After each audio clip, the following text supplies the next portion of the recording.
All right, melanated family. How's everybody doing on this Good Friday, man? This is your brother Harrison. Brand new episode of the Melanated Convo podcast, and as promised, I got my sister Sonia Williams Lewis on the show again with me today. You know what I mean? We were supposed to come to you guys a little bit earlier, but I had some family issues I had to deal with.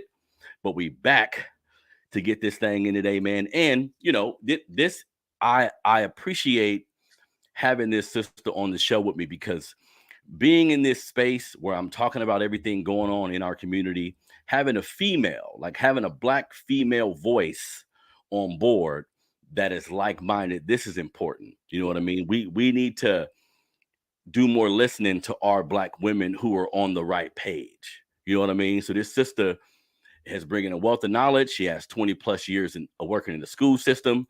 She has created an organization called Ascribe Educational Consulting that basically, because I always make jokes about what she do, but she's going into businesses and making sure they treat us right. That's Long right. story short. And I've been selling this stuff to short. I'm so excited about the fact that she is using her knowledge of white supremacy to help these businesses that I forgot that she's an author too. Yeah. This sister wrote a book. She about to write another book. So Yeah. quickly, Sonia, before we get started, tell everybody about Monsters and Aliens. Yeah, so it's one of my babies, and I've been brewing around with this story for forever. It starts off, it's a series. So first off, it's taking the lens of equity and the voices of children in particular, particularly black children, and how they were silenced. And you know that old saying that old adage that children should be seen and not heard. And so Mm-hmm. I'm trying to take that in a perspective by wearing the different lenses the hats that I've worn, right? So as a mother, have I silenced my children? And yes, I've been guilty of that. But now how do we get over and center our young people's voices or be able to listen to them when trauma happens, right? Mm-hmm. As a teacher, what was that experience like when we know that the needs weren't met for certain students, right? And then as a community activist, what was that role when you know that certain communities weren't heard? And so Monsters and Aliens, the first book that's out now, is The Voice You Wish They Heard. It's telling the story of 7-year-old Sonia when I refused to say the Pledge of Allegiance. And book two will Mm-hmm. come out first quarter next year. It's the story of 13-year-old Sonia when she was choked out by her uncle for standing up for her younger sister when he was body shaming her and when he was Mm. using tactics of colorism and division within our own family. And these are things that we have to think about when we look at intercommunal, relations and inner family dynamics of how do we divide or how do we have how can we say we proud to be black but we looking at somebody who is light skin, dark skin, curly hair, straight hair, and we dividing on those lines. I just think that anti-blackness and racism is very endemic even within our community, and so we Mm-hmm. have to check that. If we're gonna check white folks on racism, we're gonna have to check ourselves on being anti-black. Definitely, definitely. And one of the things that I was going to mention about your book, like reading the excerpts to the book and everything, and I asked you this the first time we talked. Real quick, you said you were 7, right? When you Yeah. wouldn't stand for the national. Talk to me about the mindset. Like that's to know a 7-year-old Yeah. was like knew the universe enough to say, wait a minute, something ain't right about this. I still consider myself a very weird person in a huge degree, right? But I was a super observant kid. And so I asked my parents these kind of questions. And if they didn't have the answer, they always were like, well, we're going to find out together. And so I was Mm, very inquisitive and I wasn't afraid of asking questions. And so for me, there were three things that helped me come to that conclusion, right? So the heart, I was taught, was if your heart don't beat, you ain't alive, right? mm, So the blood, all the things that you ain't alive if your heart ain't beating. So you want me to take my hand, put it over my heart, the thing that keeps me alive, right? Then you want me to look at a flag that, in my opinion, at age 7, I couldn't conceptualize that this is a thing that like represents who we are as a nation. I saw it as a piece of cloth. And I grew up in the church. And so the second thing is you want me to look at this flag and it's making me feel like a robot repeating this words with other people, and it looks like we're worshiping a flag. And when I would go to church, they'd be like, you don't worship nothing but God, right? And then the last line of the Pledge of Allegiance, liberty and justice for all. And I asked my teacher at age 7, I said, what does liberty mean? What does justice mean? And then when she told us, I said, well, it's not liberty and justice for Black people. And she was flabbergasted. And literally, that was how I came to that conclusion. And since then, since age 7, I have not ever said the Pledge of Allegiance. I still struggle with the words now because I've not said it in that long of a time. But I know the last line, liberty and justice for all. It evades to this day in 2022. That's amazing. Look, y'all, Colin Kaepernick is kneeling. You know what I mean? But this sister was kneeling when she was 7 years old. And that amount of awareness. Yeah. When you told me the first time, that was amazing to me. And that should be honored, and you're continuing that same train of thought with everything you do. So, but here's the thing that I tell people all the time. So imagine me at 7 years old in 1978. The things that our young people have their hands and access to in 2022 and going forward, best believe they are watching us be inconsistent. Best believe they know how to question and challenge us. And so we better start listening to what these young people have to say, because they got way more information at their fingertips than we had. That's a good point, Sonia, because now with all the racist events, especially some of the stuff me and you've been talking about, if you a Black parent, all Black parents listen to me, if you ain't up on our history and have a clear perspective of how you support or not everything we go through, your kids is seeing the footage. They getting a lot of information from some incorrect, but some people who are on point. You better be able to combat that, because I did a show when I was talking about how if your son or daughter see you treating them a certain way, holding them to a certain standard, then you get around somebody white, or somebody call me a nigga and you dismiss it, you kind of just ruined your credibility with me. Absolutely. I thought we had rules around here, right. Mama. I thought we bring out the whip. Right. That's important. That's why Black parents, it's always important to always get a grip on what's going on with your kids. Like get an understanding of what's going on in the community and what they going on or what they got going on at their school, so you can combat some of this stuff. Now, what we're going to talk about today on the show, everybody, is mass incarceration in the Black family. I have a couple news stories that I've shared with my sister that we're going to delve into. So please hit that like button, hit the subscribe button. If you haven't became a member of the Melanated Convo family, you plan. Go to the Melanated Convo on YouTube, all the digital streaming platforms. We are there as well. Now, before we get into the mass incarceration conversation, something I wanted to share with everybody, right? On my Instagram, the day before yesterday, I think, I shared with everybody some history, like a piece of history, because earlier in my platform, and even now, like our history, everything we've went through, I try my best to package these things in ways that can be digestible for our community. Yeah. But something I want to talk about today, right? Because our ingenuity, everything we've done in this country, we never get the full credit for it. Amazing.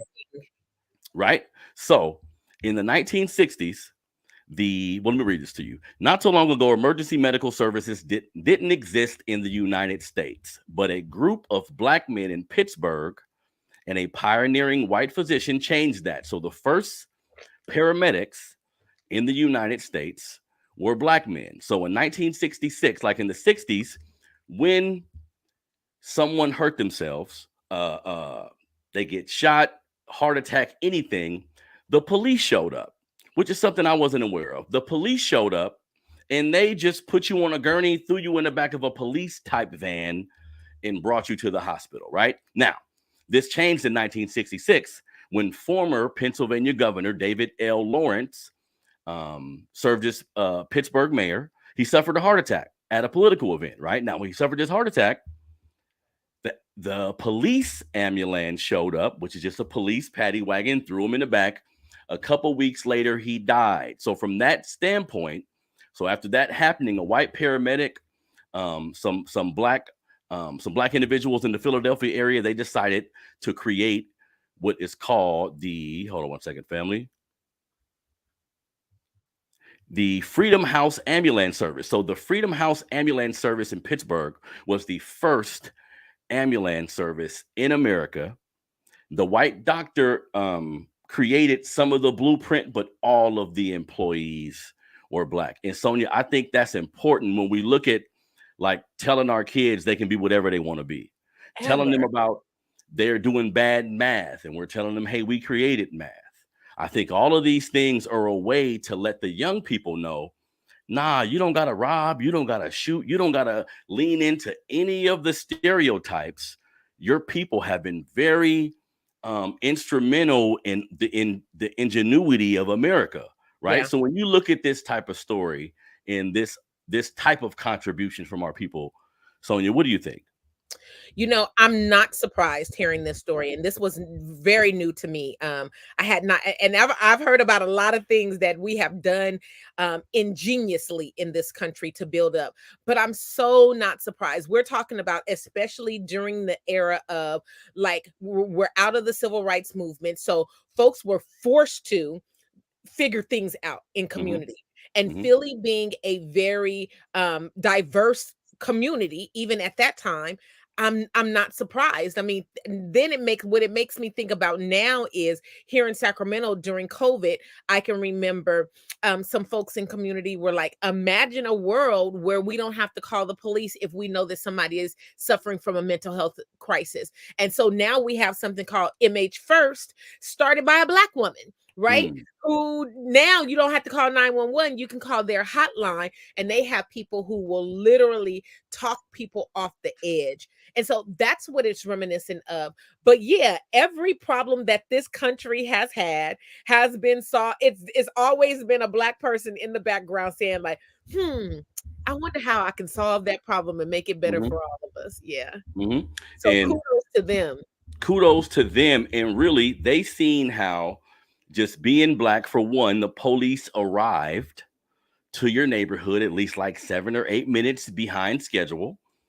When they arrived, as we just discussed, even if you was white at the time, they didn't have any medical treatment available for you, so you were thrown in the back of a paddy wagon, and it took a white governor to die from a heart attack based on this type of treatment for them to step into action. And I thought it was interesting because the white doctor who was involved, all the black people were the ones actually working, but the white doctor thought about it like, you know what, is there any type of cardiopulmonary resuscitation activity we can create, so when we see someone's dealing with a heart attack or any type of ailment in back of a ambulance and they're working on them and they're trying to get them a little better before they get them to the hospital, Yeah. this was catapulted by black folks, and that should be talked about.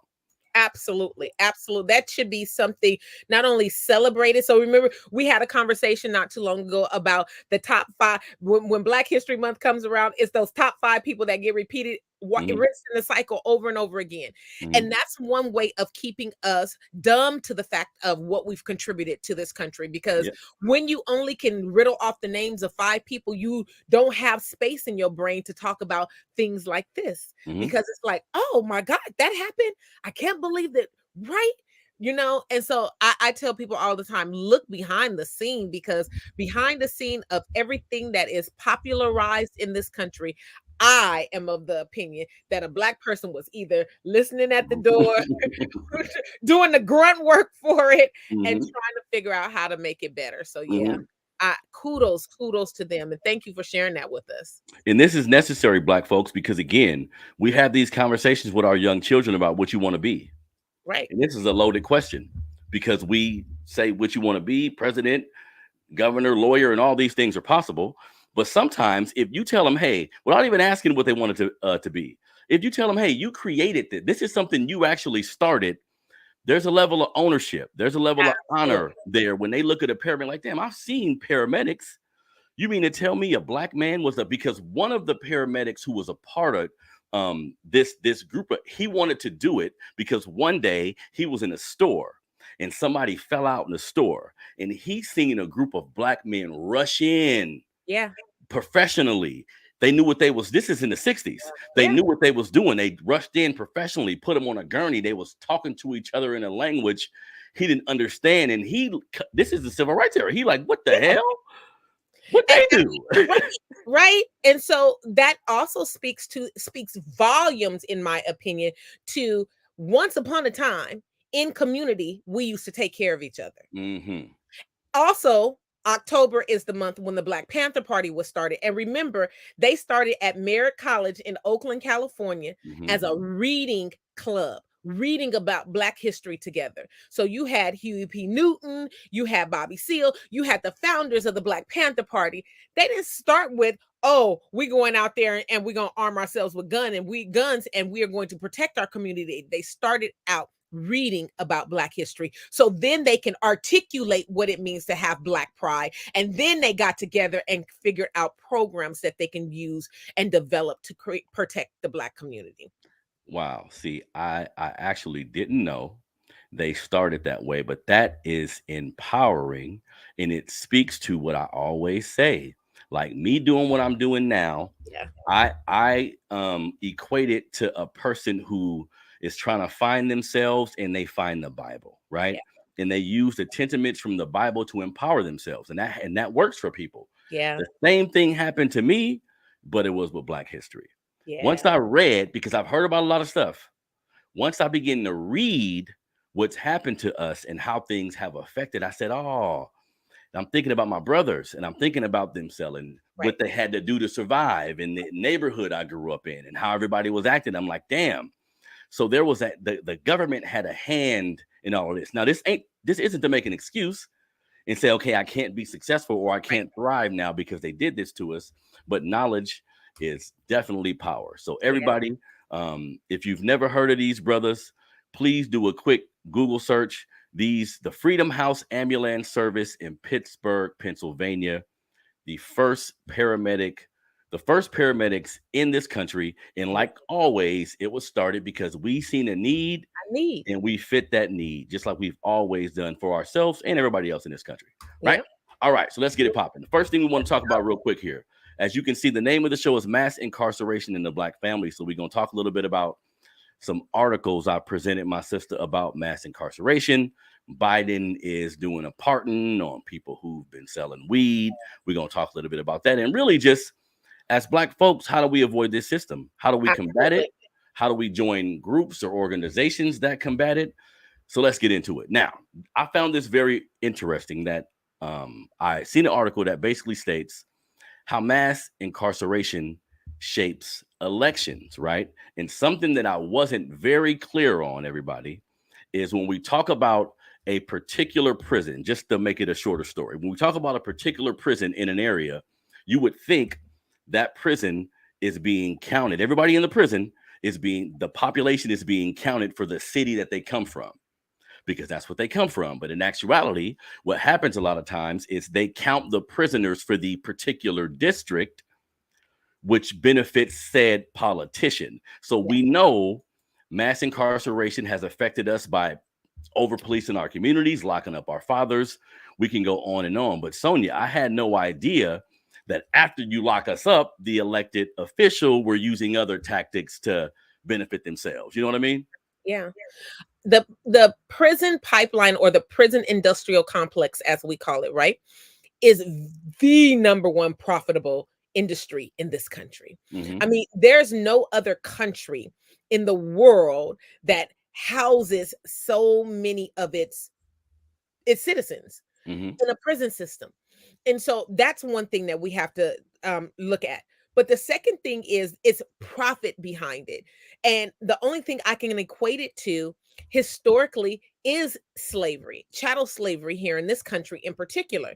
Because when you can control folks and keep them tied to a system that benefits them and not the person doing the actual work, it's manipulation. I Mm-hmm. mean, we can tell stories historically that even after emancipation, right? Even though folks was free, that even into the 1900s, there were Black folks in the South in small Southern towns that did not leave those plantation scenarios because they didn't know of anything else. So this is very indicative of a person getting elected. Let's say here in California, we can talk about where the prisons, the larger prisons are Mm-hmm. in California, right?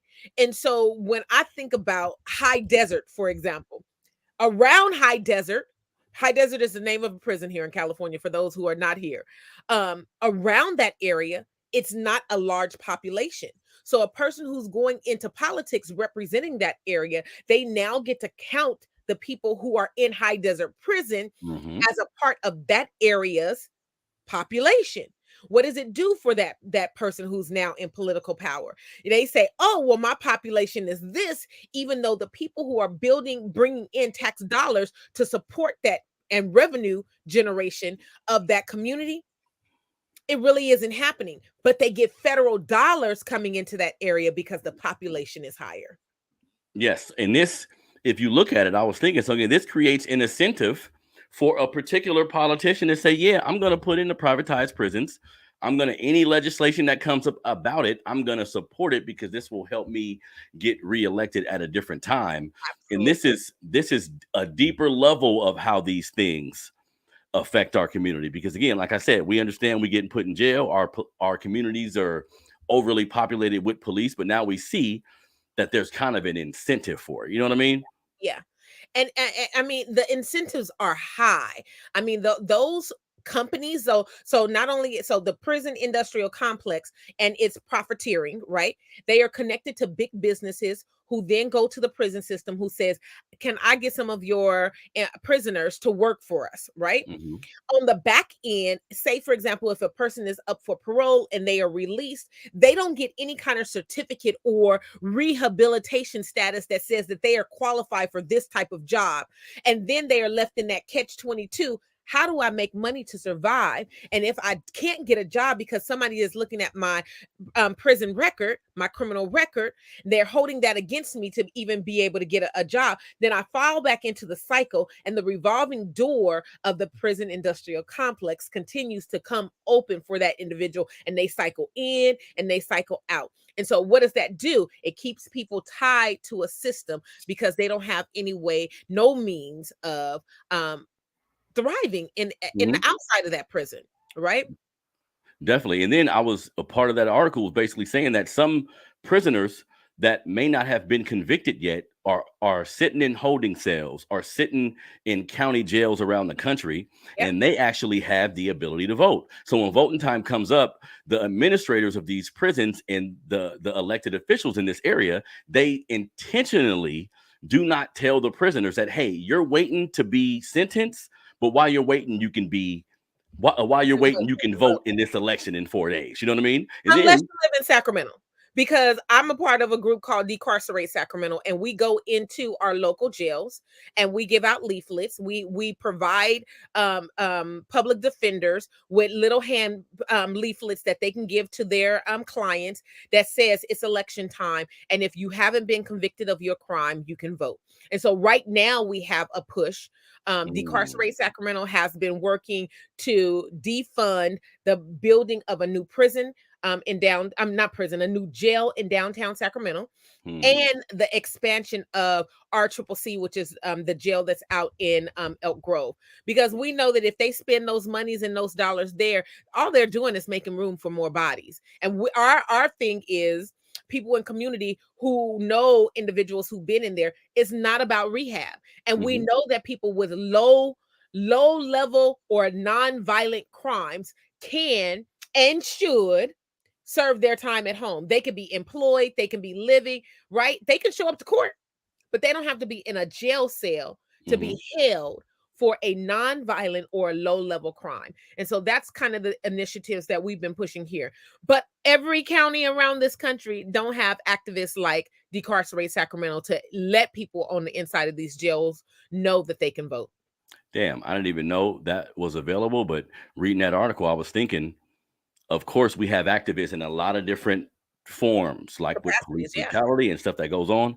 That what you guys are doing is necessary because I didn't know that. I didn't know that they're locking us up, but then there's a strategy once they lock us up to make sure we can't vote. Because I Yeah. was looking at other articles where they're like, some voter fraud. DeSantis, the governor in Florida, I think, was arresting some people for voter fraud, and these were just black people who wasn't sure about whether they can vote or not. They're voting, you're locking them up. This is a complete systematic endeavor that we're looking at. And the census that I was talking about that counted all of these prisoners in the district opposed to where they live, this census also contributed to the federal funds that are given to the community. So Yes. if we're not counted, then the federal funds don't go to the Black community. They go to where Right. they've been going. So now we still have the same schools, the same type of system in our community. So it just keeps Absolutely. going on. You know what I mean? Yep. Definitely. Absolutely. It's a cycle. Hmm. And at the end of the day, the cycle has destroyed Black communities, brown communities, poor communities. It has completely destroyed them.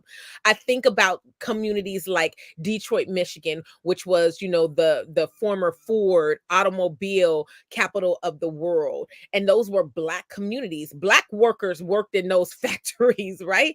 And they were doing well for themselves. My father didn't have to go to college to do well for himself back in the day, right?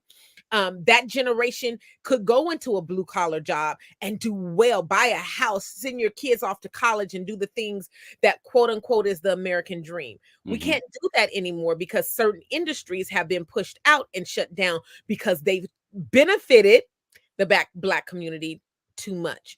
And so that then again, as people are experiencing things that make you have to hustle, and we know that we had war on drugs in our communities, there was an influx. And what did that do? Again, it ravaged our community and it sent people to prisons, destroyed the Black family, destroyed communities, and it laced the pockets of politicians and big business all around this country. Hmm. And you told me something I didn't know. When we were speaking, you told me this month, October, is when the Black Panthers were constructed. But you also mentioned something. You took an angle on something that I thought was very interesting. You said this is anti-bullying month, right? It's anti-bullying month. This Yeah. And of country is like go built. ahead. This country is the biggest bullies on the face of the planet, right? I mean, they bullied their way. Colonization is about bullying. Like at the Hmm. fundamentally, when you think about, oh, let me come, Harrison, let me come to your house, and now I'm gonna say this couch is mine. Hmm. Right.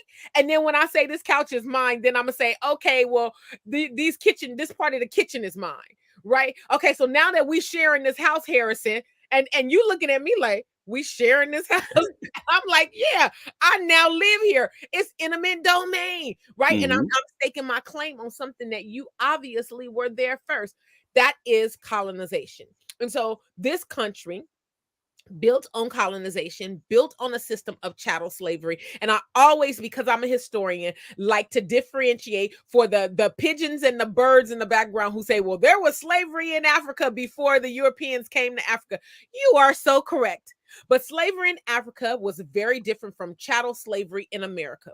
Slavery in Africa was when two tribal communities went to war. You lost that war, you had to give up some of your soldiers to the winning community, and they worked for but were integrated into community. There was no you can't be here for, and you got whipped and it was none of that kind of situation. Chattel slavery in America was inhumane, period. Hmm. Women were raped and forced to have children. Men were forced to, procreate.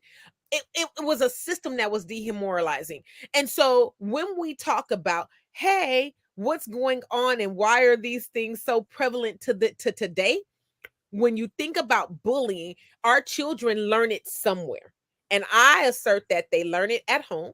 And we live in a country that is about how can I get over on the next man? Like at the core tentacles of this country, it is about getting over on. The indigenous people had land and we came in and, oh, quote unquote, Thanksgiving. I say it's thanks taken, and the thieves will be exposed. Right, because Columbo to Dumbo really didn't, these are the truths that we have narrated in a way to make whiteness look, oh, those were nice white people and they gave to no, they didn't. They stole from every place that they have gone across this globe. They have pillaged. And I'm just glad that now in 2022 we can have conversations like a country like Ghana who says, oh, today, because we've discovered some more resources in our country, we ain't letting white colonizers come in here and buy up no more our land. Right, Hmm. we're gonna stop this prophetizing off of Black life, Black bodies, Black culture, all things Black globally, Hmm. by making that kind of decision. But you're absolutely right. Bullying That's the American way. It's a European, it's a barbaric, it's a back in them dang on cave mentality. Yeah, yeah. You don't know who came out of the cave, the Neanderthal, and the Neanderthal didn't have no melanin because he was in the dark, right? So let's talk about the real deal, Holyfield. And it's funny when I look at sometimes, the school shootings and unfortunately all the victims of these shootings, there's a lot of activities that take place in America where white people, the people who run this country, are just scared to say, okay, white folks, we got a problem. We've allowed this shit to get too far. We've shown people when we have a problem with your leader of your country, we gonna demonize him, then he better lay down or we gonna kill his ass. Right, And all we gotta do is put on the news that he's threatening you, and you're gonna be like, yeah, kill him. right. You see what I'm saying? And this is repeated over and Repeat. over and over again. So if you look at the shootings in America, how violent we are, this is predicated on the how we give it up. Like, this is what we do. You can't go to war and get over on people. You can lie to whoever you want to lie to, but we be seeing what's going on. Y'all go to a country and you leave and there's a McDonald's there. Now the American infrastructure is in damn wherever. You see what I'm saying? Absolutely. If you smart, you look at that like, okay, that's how I get power. Where they do that at? Yeah. I can just take it. You know That's what I mean? reality. And I always say having these conversations, that's why it's so two things can be true at the same time. We've established that. Mhm. But imagine the power of a Haiti, a country that did fight back and actually won. And if they didn't win, if France, when they gave up all of the resources and were booted out, didn't hold Haiti to this owing back of you've taken back the land that I took from y'all. Right? Where do they that? Remember when we were kids and we said, "Are you an Indian giver?" I mean, now today that's politically incorrect to say, but back in the day we would be like, "Oh, you taking something back that you gave to me? You an Indian giver, right?" Think about also Cuba and Fidel Castro. They tried like the Dickens to take that man out. And Fidel said, I am not going to bow or bend to American domination.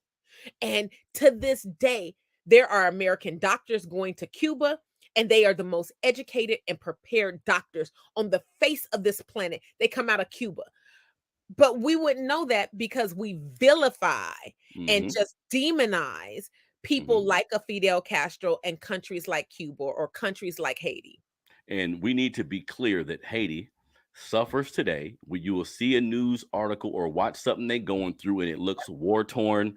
You look at this place like, how can humans live here? Well, all Western powers, like all white supremacy powers around the world, they conjured up this army, 1804, the army in Haiti.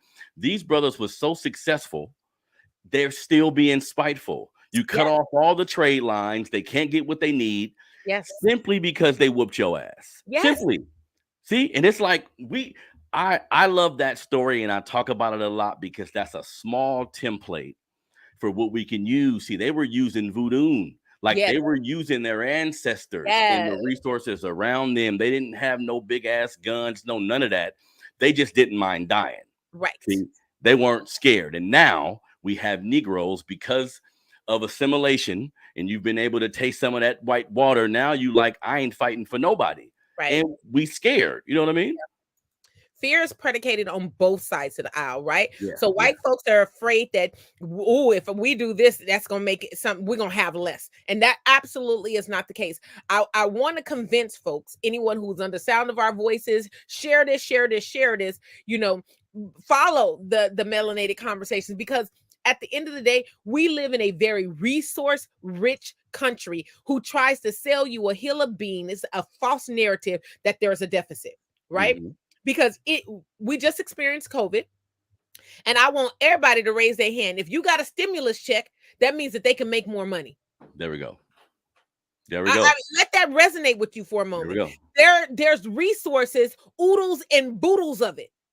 All we got to do is print more money. If you got a PPP loan, now y'all chasing all the scammers. Now you're right. Yeah, y'all trying to find the scammers. They gave out billions of dollars indiscriminately with just applications and fake LLC. People were able to gave scam money to millionaires. who did not need Yes. PPP loans. Yes. Yes. So print it. You got more of it. People tell me reparations. How they gonna do it? How they Print gonna? that money, run me my check. I don't care. Figure it out. How y'all set up the PPP thing in like 6 months? It was you can go online, go here, go here. Y'all had it established Yes. to get that money. Ukraine is. I Sonia. I struggle so much to. I try to understand the political landscape. Yeah. Like, wait a minute. I just seen 75 homeless people on my way to work. Yeah. We're sending Ukraine money. I don't want no people anywhere to struggle. I, Right. I mean that. But we struggling right Here. here. But because of your affiliations, Yeah. because of things that you want to keep in place, selfish reasons, you sending money everywhere. No, cut me my damn check too. Run me my money. It's interesting that this country, and think about it this way, it's the proximities to whiteness, right? However close you are to the establishment of whiteness, particularly male whiteness, Hmm. then you are in a better state of being in this country and globally for that matter. Because the reality is, the Jewish community continues to get paid reparations because of the Holocaust still to this day, and the Japanese have gotten paid reparations because of the internment camps during World War I. We can talk about Native and Indigenous people and certain tribes that have been paid reparations, but the closer your proximity, that means your skin tone, right, to that of whiteness, it's more accepted and more likely that a paycheck will be written out. Hmm. And I am just I'm very glad and thankful that California is leading the way with these conversations about reparations, and that the task force that's working very, very hard, it will be wrapping up and presenting a report to our state government Hmm. that is very thorough around the areas of gaps, and the if this wasn't taken or if this wasn't destroyed for the in the those who are ancestors of descendants of slaves, this is where Black communities could have been in this country, particularly in our state. And so there's a two lens there, right? Because the federal government needs to offer reparations, right? Because Hmm. this was a national policy, but every state has had its own challenges around when folks were freed and what the access to opportunity and resources were for Black communities after the emancipation. So there's a dual, just like we pay state and federal taxes, I'm looking for a reparations check from the federal government and the state of California. Both What of them. You owe me. And I've been privileged to interview my brother who, before any of the reparation thing was going on, my brother Chris Lodgson, a grassroots organizer here in the Sacramento area. He's a member of the CJEC, a Coalition for a Just and Equitable California. And I'm talking to this brother, Sonia, because like you, I believe in reparations, right? So I'm interviewing this brother. And then weeks go by and national news is releasing articles, and he in some of the articles, and there's a reparation summit at Revolt. And I'm Yeah, seeing some of the talking points his group created and some of the people from the reparations task force at this event. And Chris had to point out to me, like, hey, Harrison, I know you love what you do, bro, but this is grassroots. Like, you helping everything. yeah, Creating, all of us have a role to play in this yes, movement. And I had to tell Chris, bro, I'm gonna tell you right now, y'all changing the world right now. Like, this is history yeah, in the making. And I hope we get the money. We yeah, deserve the money. Even if we don't, this sets the precedence, because yeah, the California Reparations Task Force, what they're doing on the low is setting the blueprint, yeah. because they got it all documented. Economists, whoever they need to create this information, it's like a 500-page Yes, document, 13 it's chapters. huge. Use it, look at it, and Yeah, then you'll see. You see what I'm saying? So yeah, this is, we all can be a part of history, but first, Sonia, we have to find it important. So before yeah. we move on to the next subject, why do you think some Black folks don't find this type of thing important as far as supporting reparations, finding a Black movement to support? Why do you think sometimes we're so disconnected from the liberation part of everything we go through as Black folks? I think that we've gotten so disillusioned as a people to believe that there's nothing we can do to change it. Hmm. And it's a defeatist, attitude. We've experienced this all my life and I don't know anything except them taking from us. So why am I going to fight it, right? Um I got to go old school. I got to go back hood. I'm a chick from Oakland. It's almost like the pimp and the prostitute scenario, right? Hmm. She has a dream and she wants to get out, but she don't know how. And this pimp is pimping her out, but also taking care of her. She don't have nowhere to go, but he's also putting a roof over her head. Mm-hmm. It's that mentality of knowing that even though my body is being used, damaged, abused, I don't know nothing better, right? And so when I think about individuals who are like so opposed to, I usually hear a couple of things. One, this happened so long ago, and so where's the money gonna come from, or where the resources going to come from, right? And so I challenge that, just like I said before. If we could fund PPE loans and stimulus checks during the time of COVID and figure out how to get everybody tested, vaccinated, and all those things, what did money had to pay for those things? There was finances that went into making sure that these things happen. Then we surely can look at this from a very responsible lens of where the gaps happen along the way to make Mm-hmm. sure that there is some retribution Mm-hmm. to this situation. The other thing that I hear from people is that's not my problem because I've made it. And so I'm not Mm-hmm. like them. And we need to pull ourselves up from the bootstraps like I did. And damn it, that's the one that bugs me the most, right? Because we're talking about individuals who never were given the boots. We're talking about individuals who were passed down boots that had holes in the bottom of it. So when I hear people say pull yourself up by your bootstraps, get it on your own, look at an Oprah or look at whatever black millionaire, billionaire Mm-hmm. that's out there, a Jay-Z, and let me not use Jay-Z for example, because Marcy Projects, where he from, still is Marcy Projects, right? But I digress because he's still a billionaire. Mm-hmm. And so when we look at these individuals, we have to begin to question, why aren't if our genius is so great, why aren't more of us millionaires and billionaires? Mm-hmm. That's real talk. And it's funny because I was just thinking to myself the other day, like, this country tells the youth, they want us to tell black youth, you could be whatever you want to be. You could be anything, the That's a president, anything. lie. But you can be any in black family. Hear me when I say this. You can be anything you want to be, then what?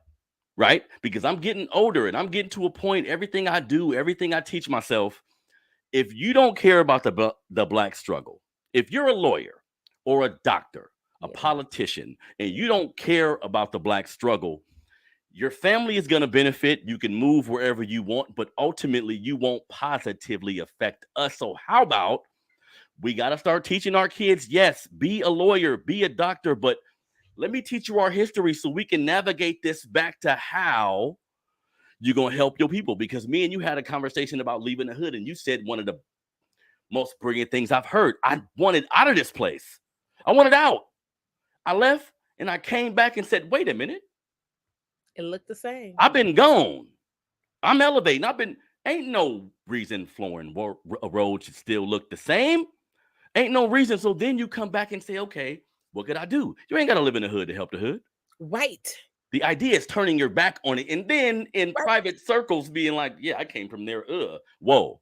See, Right. black folks they get that leg up, they get that butter biscuit, and then they be like, I'm done. I'm I'm removed. done. Yeah. Come on, man. So your kid, teach your child that any career, any type of business, yes, there may be hurdles, but yes, they can do it. But then what? If Yeah. we approach success from a selfish standpoint, then it's not gonna help us. Look, you black, man. If you was a different race of people, I would give you a whole different script. But you black in America, and we behind, and we got billionaires and millionaires who are rich slaves. Yeah. My brother Reza Islam say this all the time. Let's keep it real. If you got money and you can't talk, you got paper in your pocket. Yeah. See, Kanye's dealing with that. He thinking, hey, I'm a billionaire. White man. I heard someone say about, and I don't want to give him too much energy, but I heard someone say that he's intentionally trying to burn, he's intentionally saying things in community in spaces where there are mixed people so that he can burn these bridges, and then he can then put out his product on his own because he doesn't need the backing, because he's now garnered the notoriety of being this, he's Yeezy, right? There's a problem with that though, because if an Adidas is going to get mad at Kanye for saying whatever the comment he made about the Jewish community, right? But they didn't have nothing to say when he said that slavery was a choice. They are a walking contradiction. You are Mhm, talking about a company that built its billions off of Run DMC, a black mhm, and black culture, right? mhm. Black, I as a youth, I was a black kid trying to get me some Adidas because of Yep, Run DMC and yep. everyone around this country. But you also need to know the history of these countries, companies as well. Adidas started out as a clothing line for the Nazi army. So they, What? yes, yes, it was a clothing line for the Nazi army. And then when they came to America, they wanted to change the narrative and be more inclusive. And they expanded their product line to shoes and things. And then, they blew up with my Adidas. Right? White All the blacks supremacy, man. absolutely God damn. It's everywhere. That's everywhere. you can't run from it. You know what No. I mean? And look, I'm all for the spook that's set by the door. Like Yes. I'm hopeful for black people, right? So I'm hoping that maybe maybe there's some chess playing that's going on with Kanye. But personally, I'm not sure if that's the case. I think Yeah. this can be an example for all of us. Like from the start, we are enough. My Yeah. brother Keon Johnson says this in a different way, but we are all we need is us. All we need is All we it's 40 million black people. I'm aware of a lot of black men who are on YouTube who have their own businesses, and their entire customer base is black people. They yeah. speak against white supremacy. Their entire customer base is Yes. black people. You can survive all 40 million black people. Stop thinking you need the white audience. Now, if they come over, cool, but have your rules. I'm seeing too many black men. Kanye to a degree, my Yeah. brother Nick Cannon, who I hope is getting it all together, but we'll see a figurehead. Like Yeah. we looking at Wilding Out and we see his name over it. I'm assuming because I know he worked hard. I Yeah. know he's a smart brother. He's the face. I say this is his shit. Yeah. They kick him off his own Pimped. goddamn show. He was So what pimped we and talking about? So what out of kind his of control we own got? genius. Yeah. You see what I'm saying? Yeah. So maybe we need to trust us and say, yeah, I may not be on TV 4 times a week. Right. Maybe I don't got 4 million viewers. Maybe I Right. just got 40,000, but there have been African armies with 300 people. Everybody listen to me. Going against an army of 4,000, 300 people. You know why it worked? You don't need everybody. You don't need everybody. Yeah. You don't need everybody. You just need the right group of people with the right mentality. And we black, we got it. We got the melanin, baby. We, True. This is true. we got There that shit on our side. You know what I mean? absolutely, absolutely. And oppressed people they figure things out. And that's the reality, right? So yeah, I shudder oftentimes at folks who say, oh, reparations is a mute point and we shouldn't be spending so much time wasting on these kind of conversations. If we use that energy and spend that time doing something else, we'd be in a better position.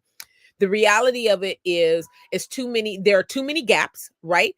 And I say it's the big five. If there are gaps in education in certain communities around this country, there's a problem, because when our children leave the school system and they're not equipped to go into the workplace or into secondary education the same way that white folks are able to do, then there's a gap. If employment, so area number two that we all rely on, employment. If I can't go to work and get paid the same as Richard, because there's a black woman's pay gap when it comes comparatively to black white men and black women, there's a problem. That's a gap. That means that when I get sick, I don't have the resources and the reserve and the savings to be able to sustain my family the way that Richard can. The third area that we all rely on is the healthcare system. We know historically that this country has intentionally used Black bodies as guinea pigs. And so we call it medical genocide. There's a book called Medical Genocide. If you are Mm-hmm. interested in learning about it, go ahead. But here's the example that I use. Serena Williams, who is a millionaire, world renowned tennis player, when she went to have her child, after her baby was born, she was literally bleeding internally, hemorrhaging, went back to the hospital and was like, something's not right. They said, oh, Black woman, go home. You're exaggerating your pain. And that's what they do to us. They don't care if we die at home. Think about that Black doctor during COVID who was on in those emergency rooms, saving people's lives day after day after day. And she got COVID herself. And then the doctors in the own hospital that she worked in refused to give her the medication that would save her life because we have a high tolerance of addiction. You What? don't want to save my life because you think after I get out of here, I'm going to be addicted. Mm-hmm. Think about These are that. the things. So those are 3 areas. The 4th one is housing. And we know the statistics around redlining, around land grabs, and around redistricting and urban renewal. All of those things happen to Black communities. And the 5th one is voting. And we're in election season right now. And so if we can't reevaluate those 5 areas, and we talked about it already, but I didn't mention the 6th area being mass incarceration. But those 6 areas impact the Black community. We have to, for the life and sustainability of who we are as a people. The legacy of the Fannie Lou Hamers who said, I'm sick and tired of being sick and tired. The legacy of a Malcolm X who said, by any means necessary. The legacy of a Marcus Garvey. And I'm naming people that are not the normal Black people who get brought up in these conversations, right? I could say Martin Luther King Jr., right? When he was out there doing the work, he was a villain. Mm-hmm. He was on the America's watch list because we want to take this brother out. But now y'all made him, be like Dr. King and be nonviolent. Psh, Yep. get out of here with that bull crap. Yep, definitely. And so you just mentioned the election real quick. So tell me your opinion on, because the midterm election is coming up. I'm going to do my due diligence to look at everything I'm interested in and all the people who are can possibly be elected. But Sonia, I got to tell you, damn, I don't trust these people, man. I feel like I say, and talk me through this, because I say, hey, what we gonna do if they don't do what we want? They say, hey, hold them accountable. Walk me through your opinion. I give you my vote. You're gonna be in there for 4 years. How can I hold you accountable? Does this just mean make sure you don't reelect them? Because they can get what they need in the 4 years as far as their personal gain. So how are we to vet the proper people to vote for to actually help us? Well, if I always start from the narrative, and unfortunately, this is the reality that we live in when we talk about politics. Local politics is way more important than national politics. So a midterm election is super way more important than a presidential election. So Okay. first, that's where I start. Okay. Secondarily, yes, it's politics to me is like the lesser of 2 evils. Unfortunately, we live in a 2-party nation, and both the Democratic Party and the Democratic Party have done Black folks wrong, period. Right. And so it's the lesser of 2 evils. I look at it like this: associate yourself with organizations who stand up for the principles and values that align with who you are and the communities you want to see be better. And then the third thing that I tell people to do when you're thinking about elections is don't necessarily vote for your best interest, vote for the interest of someone who's doing less than you. So for me, if I'm talking about the unhoused population, right? Folks who are out there on the streets trying to they ain't got a roof over their head, right? How is this law or this person going to benefit them? Right? Not necessarily me, someone who has a roof over my head, right? That's kind of the way that I vote. And then because I am who I am, and if a person in community can get into the ear of a person like myself who has the ear of a person like a Shirley Weber or Kevin McCarty or Gavin Newsom, use that conduit, right? It's a ripple effect.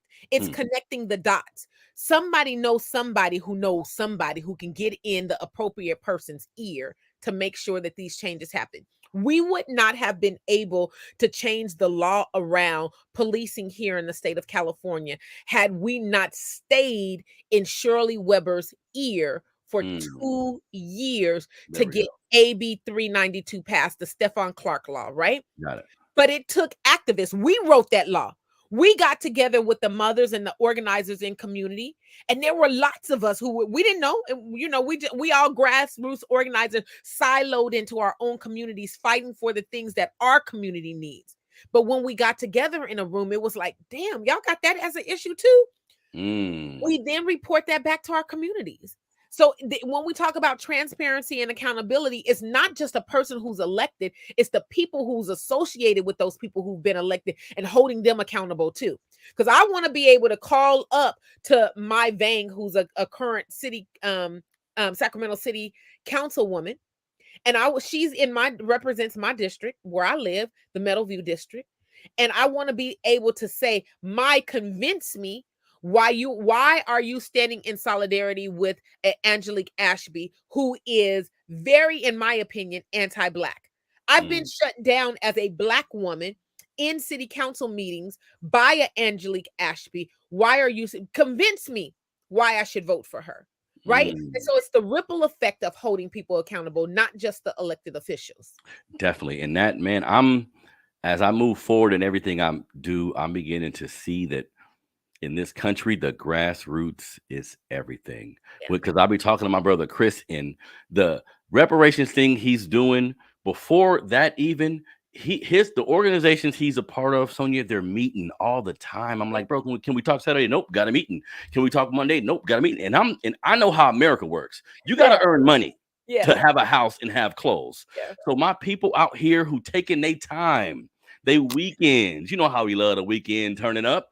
I'm seeing my people take their weekend to say, nah, I'm gonna go actually fight for all y'all Negroes. Absolutely. Even y'all don't deserve it, don't want it. I'm going to fight for y'all. And that's, to me, right? So that's how we change everything. Absolutely. Some of I us is I no, go had ahead, the go ahead. pleasure of working with Chris when he first came to California under BLM. And he and I have had, have been allies in this work. We've both found our niches, and we do that work. But you're right, it's time consuming. When I think about the grassroots organizing that's going on here, I can only use Sacramento right now for an example, even though some of this is overlapping throughout the state as well as around the country. But when I think about grassroots organizing, I think about the Poor People's Campaign. I think about Decarcerate Sacramento. I think about the People's Budget Sacramento. All of these are organizations that came out of a need that was in our face. Black Lives Matter Sacramento, the Reparations Project, all of these, the environmental California Environmental Justice Act. They are working on behalf of communities of color, because we recognize that pollution and things out of our control happen more highly in communities that are the poorest. Mm-hmm. And so you have all of these folks. When you talk about immigration rights, grassroots organizing, here's the thing that some people take for granted. Hmong People Coalition. All of these coalitions and all of these organizations are doing their work in their niche for that specific issue. But when we garner our power together, and we come together and we say, these are 5 core things that we are not letting no politician slip through the crack on, that's power. So we got to cross the line at some point and say that I'm not just about Black folks, that I need some allies in this work. And I hate the word allies, because allies get to go home, close their door, and ignore what's still Mm-hmm. happening out in the street. Mm-hmm. I'm really and truly looking for comrades in these fights. We have to really and truly have each other's back.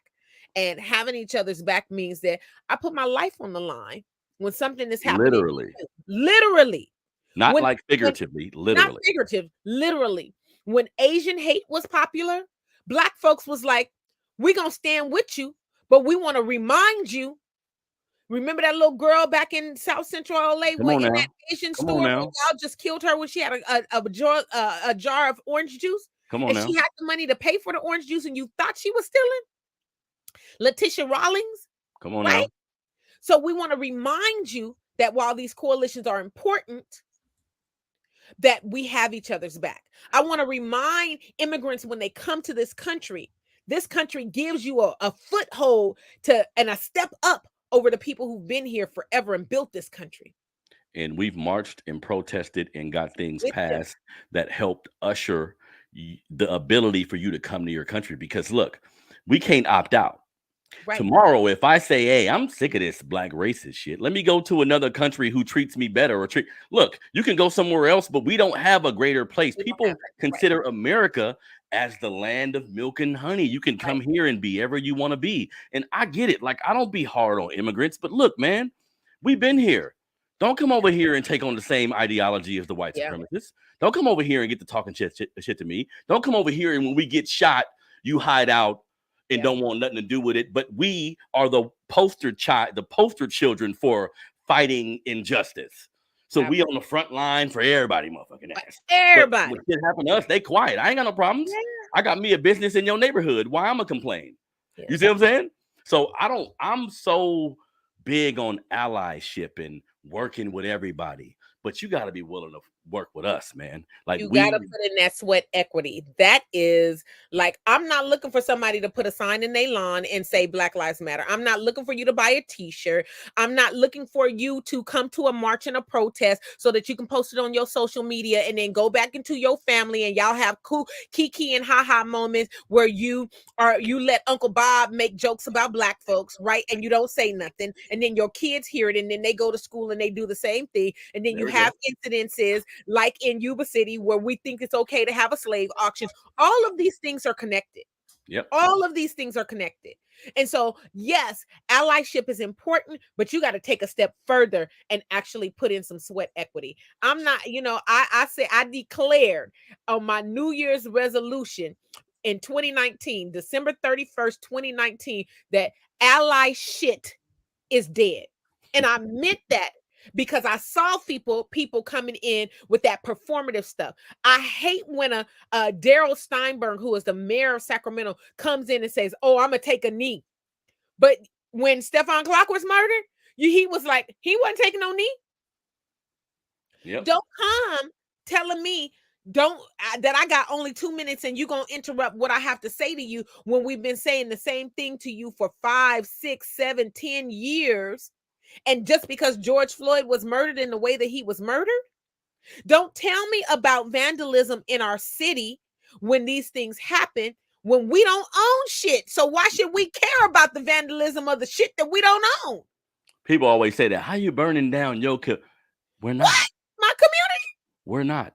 I don't Didn't own that nobody burn down laundromat. Meadowview? I don't own that laundromat. It's an Right. Asian lady. And if you go to some of the stores in our community where somebody else owns it, sometimes they treat us like shit. Yeah. Sometimes they know you gotta come here. You live in a food desert, idiot, and you Yes. ain't got a car. So I'm gonna stuff all the shit you need in this store and Absolutely. treat you however I want to treat you while I send all my kids to college. And the American way means that if you're in business, you have insurance.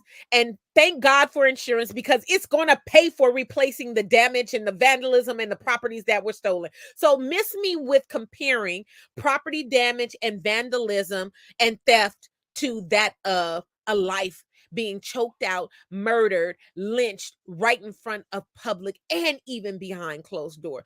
I just hate the narrative that we're even comparing the two. And that's the manipulation of the American way is that, oh, you can villainize, protesters who are out in the street. Well, damn it, a life was just taken in front of all of us. You saw it happen. And then you got a black man who later on now, he gonna get sued. He gonna have to pay. Kanye is going to have to pay the George Floyd family for what he said.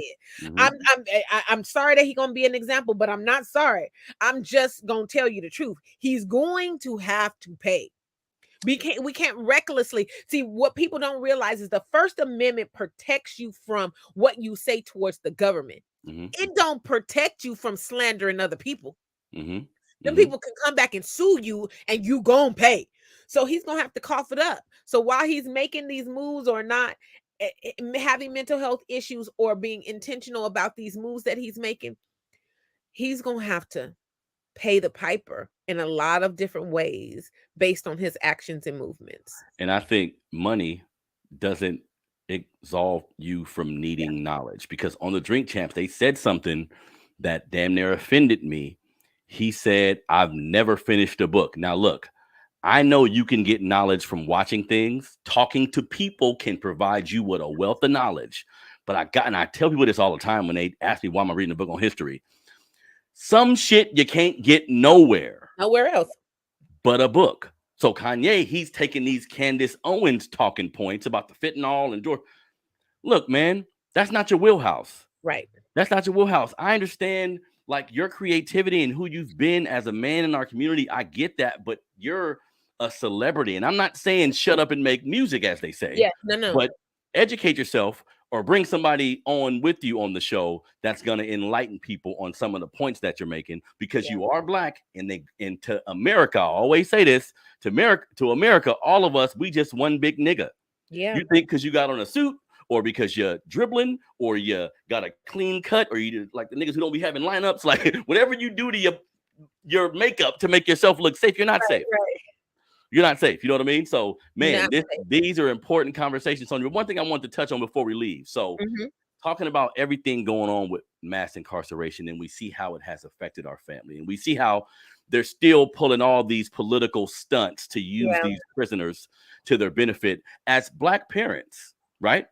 What do we do to help our kids avoid this system? Ooh, that is such a tough question. It's so laced because there are so many layers. Um, Part of me always wants to say we need to we have that talk, right? When our kids get of a certain age, we have to have that talk. I can remember when Trayvon Martin was murdered, and my now 28-year-old, that's my oldest child, like he made me a mama. Like he made me a mama bear, like in a real kind of way. I didn't know love like I know love, that little boy, right? Mm, He, at the time when Trayvon Martin was murdered, was like 16. And I was like, woo, let me pull these reins back. Let me tell you, Elk Grove is just like Sanford, Florida, where yep. Trayvon. We will not be walking around this neighborhood at this. I need to, when you get to where you going, I need you to call in, check in. He was like, Mom, I've had all this freedom and you've given me this independence, and now you want to take it back from me. And I was like, yeah, I want you to live, right? So one, we have to set up safety nets around our children, know where they are, who they are with, have conversations with them. When my kids leave out of the car every morning, when I drop them off, we say affirmations. One of my favorite affirmations is, we are not mediocre. So that means you Mm, be your best. But when I pick them up and receive them back from these schoolhouses that we know are set up for them not to succeed, how was your day? Did you struggle with anything today? I mm, want to know that because I can be a better advocate for you. And then the last thing that I would tell to a parent is, help your kids understand their rights, and help your kids in knowing their rights. Use their voice. Like, their voice is so powerful, and they think of things that we don't think of. And so if, when having these conversations with them, they say something that like makes you pause and go, I never thought about that. Ask them to go deeper. Ask them to let's really flush that out, because our babies are watching us be inconsistent. And mm. I, for the life of me, I've lived it. I have 6 beautiful black boys. My older boys to remind me all the time, Mama, remember when you used to do us this way? You ain't doing that with the younger 3, right? But when we know better, we have to do better. And Mm-hmm. that's that accountability piece. And so when they remind me that I don't spank my younger 3 the way that I whooped ass for my older 3, when they remind me of the mama I used to be, I have to say, I want them not to have maybe the trauma that I may have caused you. And I want to honestly say to you, I'm sorry that I caused you that trauma. So as Mm, parents, we got to own what trauma we transfer to our children. And it's not just our trauma, right? Because epigenetically, come on in now. our DNA, Come on now. we are taking the trauma from our ancestors and transferring it to the next generation. Come So on now. my grandkids are going to have the same trauma in their Mm-hmm. DNA that their great greats had. And we got to figure out how to stop that. We got to have conversation about ACEs, right? Our adversities. What are those childhood adversities? Like out the gate, what is your birth and circumstance and how is that serving you? And Have that's those kind of conversations with our kids. Let damn. them know where you came from. Like I think about all the time. My mama grew up in the projects of Chicago during the 50s and 60s. And it was not a pretty sight. Every time as a child, I went back to those projects. I always said when we got back to California, thank you. Thank you for deciding that this wasn't good enough for you. Thank you. Because this didn't just benefit you getting out of those projects, it benefited your grandchildren. And that's what let me take that back to voting, right? It don't just benefit you when you vote. It needs to benefit someone who's in a less position than you. That's a beautiful way to look at voting, because sometimes people get to a certain level and they're just voting in their interests, and that makes sense. And something else Sonia is saying, like what we always talk about here on the show, parents, you have a big fucking responsibility. I'm sorry you was born Black in America, but the positive affirmation she's providing, the danger she let them know they could be in because of everything this is parenting, people. Yeah. I can only imagine Black kids going to school and watching everything that happened in our society and coming home and ain't nobody talking about it. Nobody talking about it. Now that you don't know what to do. That weighs on their mental health. I like Black folks, Black parents, mamas and daddies, aunties and uncles, and grandmas and grandpas. Our babies are suffering in silence because they come home and they don't have an outlet, someone to listen to them. They're suffering in silence. Since COVID, the number of Black children committing suicide is up. And the age that they're committing suicide is younger and younger. That says something. Yes. That has to say something about the state of affairs when it comes to their mental health. Yes. Yes. That's why I think young Black people and parents should teach their children that, hey, when you start a family, it's important that you make your best attempt to do things a particular way. Like we see all these statistics about the fatherless homes and all that. We know some of these numbers can be skewed, but the bottom line is if a parent or if a kid has two able-bodied parents who get up every day and try their hardest, the likelihood of them reaching some level of success, I'm not talking money, just happiness and being a thorough person and loving the people around you, much higher rate if it's both of y'all. See, so how we start the family process, because when we talk about mass incarceration, how they criminalize our neighborhood, what a young person should be thinking, because sometimes you can't avoid it. You can have no issues with the law, not a criminal at all, and they still fuck with you. But we can try to create environments where it won't affect us as much. Yeah. And me being a father of 5, 4 that didn't grow up in my house, one that do grow up in my house, it's astonishing the differences. And this is kids that I would get on the weekend. I would get them during the week. I would call their mom. I would go up to their house. But and I say this a lot, so you're like, if you don't live with nobody, it's difficult to fully know them. See, so you gotta live with your kids. You gotta, like I always say, if you don't want to fight injustice the way we do, like using your voice, putting on the damn shirt, and putting your fists up, raise your kids the right way. Talk to them. Be the spook that said by the door. Go to work and smile. Okay, you want to go to work and smile and kiki it, cool. But go home on some revolutionary shit. Absolutely. Go home and say, no, this is what's going on. And if you not passionate about our history, because what you just said about the steps you take with your kids, it damn near sounded easy to me, but it's because of how you feel. Right. See, your passion is like, nah, let me set that up, boom, boom, boom, boom. And then we got to evolve, because my 15-year-old, I don't think I whooped him ever. Maybe when he was a little bitty boy, because I got older and my kids come over to my house and they like, wait a minute, my daughter can just jump on the couch? Right. Why is she on the couch? And I'm like, bro, I put my belt away, bro. Right. I've evolved to know that was some slave shit. And if a child is really bad, not like healthy fear can be applied. Absolutely. But whooping your kid's ass all the time, it's not a solution. You see what I'm saying? So it's always a lot to unpack. And I think our parents, because you can be the best parent, two-parent home, do everything you can, Yeah. and kids still make their own decisions. That's the battle. Yeah. But if you don't set it up correctly, and there is a correct way, stop hitting me with the bullshit, man. If you're not stable in your life, mentally stable, physically stable, financially stable, it's a good chance your child is gonna suffer. And we take suffer as like a pride of joy almost. Yeah, we didn't have nothing, but we made it work. We made it That's out the trauma. gutter. Now we here. No. No, nobody Imagine should a be in world the where we gutter, didn't sir. have to make it out the No. gutter. Imagine a world where we don't have to be resilient all the time, right? Imagine a world where we didn't have to figure out a way to rob Peter to pay Paul. All of the things. Imagine that world. That's the transfer of your legacy, really and truly. And let's just say by chance that two-parent household doesn't work. Regardless, you need to be present. There's a difference from presence Come on and now. being present. Yep.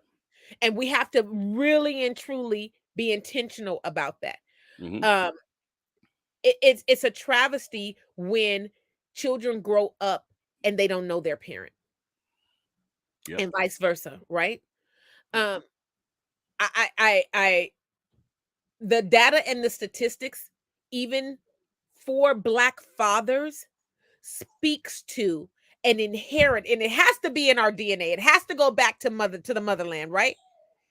Black fathers are the most present in their children's lives of all fathers. Ain't And that something? they've had studies. So this country will tell you that, absentee fatherism and Black parent studies have proven that Black fathers are the most connected to their children. Bringing them to the park. Even when the system hinders their ability to be in the home.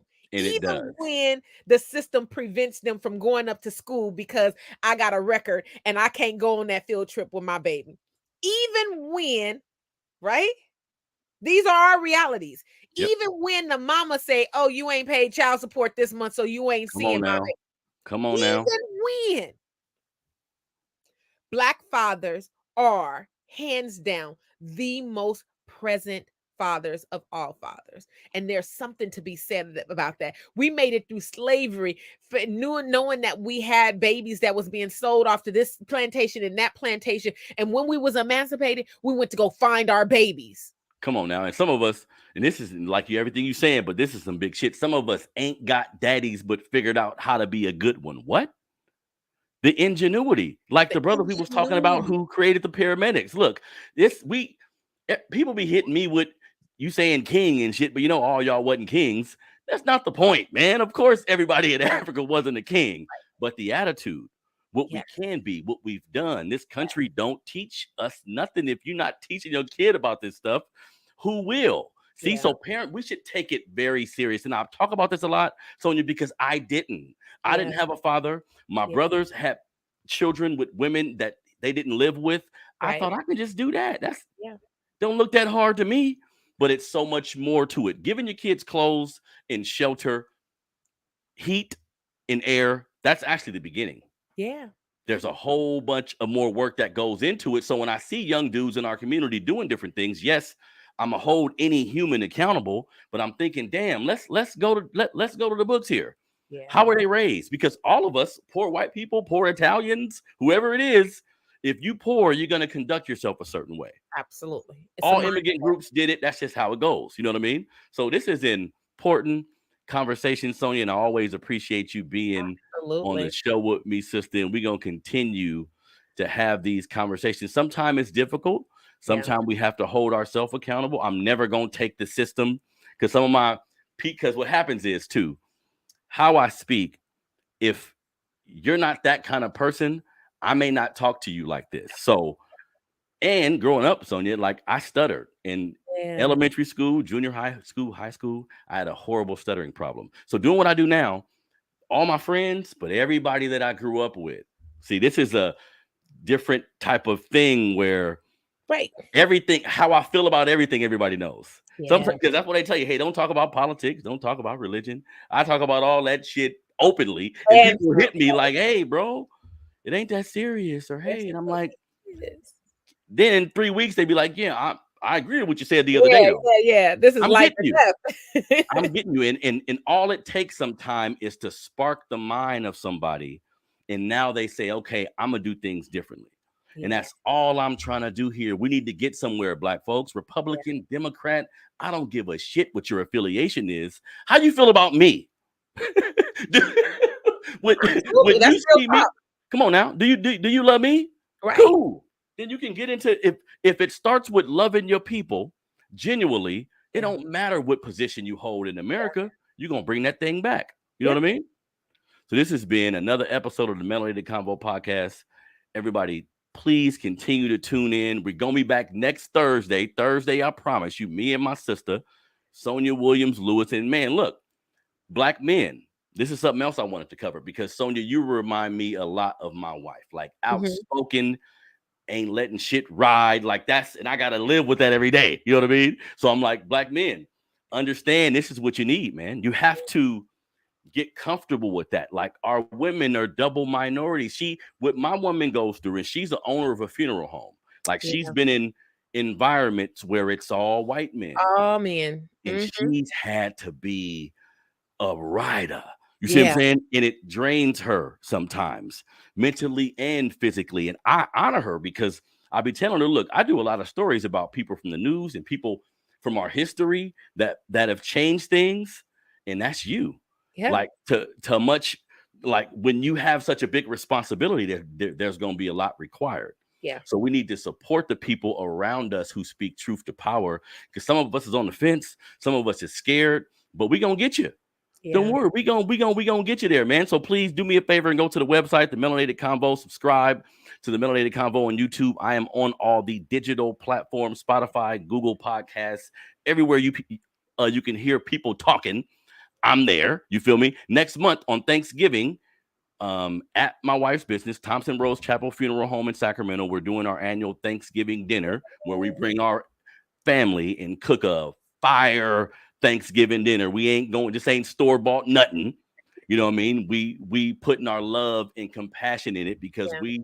the funeral home is in Oak Park, Yep. and this is a community that needs help. So I'm proud to say, since we've been there, my job has kind of been being an innovator with marketing and bringing people in. And I have a sales background, but I'm like, this is funeral stuff. So we lean on blackness. So I Yeah. say, no, I'm gonna feed people when COVID comes. Yeah. We're gonna do stuff for Thanksgiving. We're gonna do stuff for Black History Month, but it's gonna be a full level of support. So if you know somebody who's gonna need a hot meal on Thanksgiving from 11 to 3 p.m., we're gonna be serving hot food because man, Yeah. look, if you want to lead people, you gotta feed people too. Absolutely. You see what I'm saying? So Sonia, please tell everybody, how can they get your book?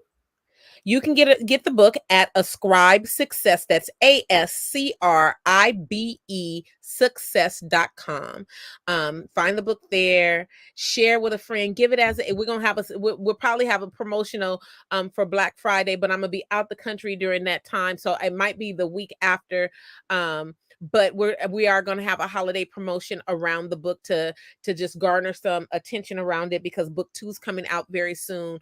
But yeah, Monsters and Aliens, the voice you wish they heard.